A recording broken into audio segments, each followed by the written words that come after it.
అంబేద్కర్ని పక్కన పెట్టి మన డీజేలు పెట్టి ఇలా సైలెన్స్ నింపేస్తున్నాం అంటే ఎక్కడుంది అంబేద్కర్ భావజాలం, ఎక్కడుంది పూలే భావజాలం అనే విషయాన్ని మీరందరూ కూడా అర్థం చేసుకోవాలని మీ అందరికీ కూడా తెలియపరుస్తుంది. అలాంటి అంశాన్ని నేను తమ్ముడికి ఒక మాట చెప్తా ఉన్నాను. అంబేద్కర్ జయంతి కార్యక్రమంతో పాటుగా అంబేద్కర్ సంబంధించినటువంటి ముఖ్యమైనటువంటి అంశాన్ని ఒక 10 పేజీలు వచ్చి ఒక చిన్న పుస్తకాన్ని ఒకటి తయారు చేయించారు. ఒక మండలాన్ని యూనిట్గా తీసుకోండి. ఆ మండలంలో ఈ పుస్తకాలు ఏవైతే ఉంటే పెద్ద ఖర్చు అవుతుంది, ఎవరో ఒకరు ఉపయోగపడతారు, ఇబ్బంది ఏమి లేదు.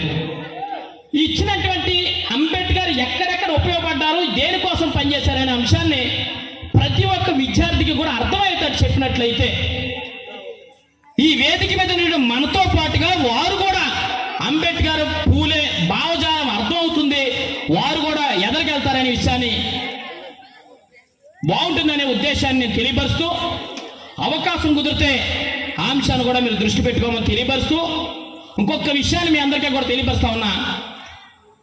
అంబేద్కర్ పూలే భావజాలం అంటే మన పక్కన ఉన్నటువంటి వ్యక్తిని ప్రేమించాలి, మన కింద ఉన్నటువంటి వర్గాలను ప్రేమించాలి. ఇవాళ ఇందాక నేను చెప్పాను స్టార్టింగ్లో, బీసీలో ఉండబడే దగ్గర 139 కులాలుంటే అందులో గౌడ, చెట్టిబల్జ, యాదవులు, కాలింగులు, తూర్పుకాపులు, రజిక, నాయబ్రాహ్మణులు ఒక పక్కన ఉంటాయి. వాళ్ళే తెలితే సమాజానికి.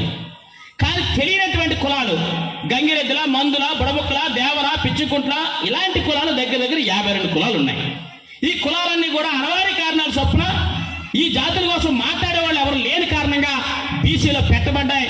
వీళ్ళందరికీ కూడా ఎస్సీ ఎస్టీ హోదా ఇవ్వాల్సింది అని చెప్పి అప్పుడు అనేటువంటి ఉషా మెహ్రా కమిషన్ కానీ, లోకూర్ కమిషన్ కానీ, లేకపోతే అనేక కమిషన్ రికమెండేషన్ చేసినా జరగలేదనే విషయాన్ని కూడా ఈ సందర్భంగా మీ అందరికీ కూడా తెలియపరుస్తూ, ఈ అన్ని వర్గాల కోసం నిరంతరం పనిచేస్తున్నటువంటి మా తమ్ముడు సిర్రా గోపాల్ గారికి హృదయపూర్వక జన్మదిన శుభాకాంక్షలు తెలియజేస్తూ, ఇలాంటి కార్యక్రమం ఏర్పాటు చేసినందుకు మరొక్కసారి అభినందనలు తెలియజేస్తూ, జై భీమ్ జై పూలే తెలియజేస్తా ఉన్నా. అంబేద్కర్ అందరివాడు తప్ప కొందరువాడు కాదనే విషయాన్ని మనందరం కూడా తప్పనిసరి చెప్పవలసినటువంటి బాధ్యత ఉందనే విషయాన్ని మీ అందరికీ కూడా తెలియపరుస్తూ, అవకాశం ఇచ్చినటువంటి సభాధ్యక్షుల వారికి హృదయపూర్వక ధన్యవాదాలు తెలియజేస్తా ఉన్నా. జై భీమ్ జై పూలే.